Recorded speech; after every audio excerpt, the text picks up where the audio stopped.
Ito na siya guys, ang broccoli natin. Wala, tingnan nyo. Diyan guys, yan na siya after 3 minutes, yung broccoli natin. Tingnan nyo. One guys, sa Pemandino, gawa ako ng little lunch pack lo. So, meron tayong gin-bake na maguro.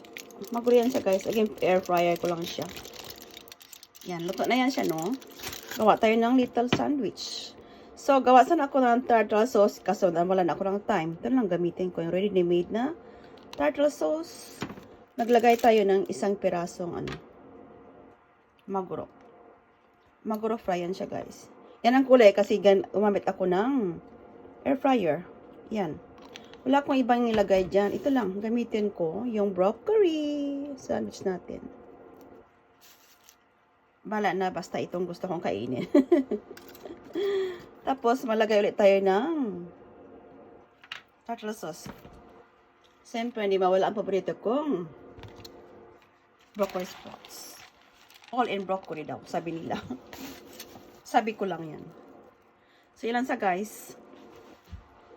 Yan ang natin baan for today. Ganyan na siya. Yan. Tapos, i-wrap natin siya sa saran wrap o plastic wrap. May lunch for today guys. Ilang lunch ko ngayon. Yan lang.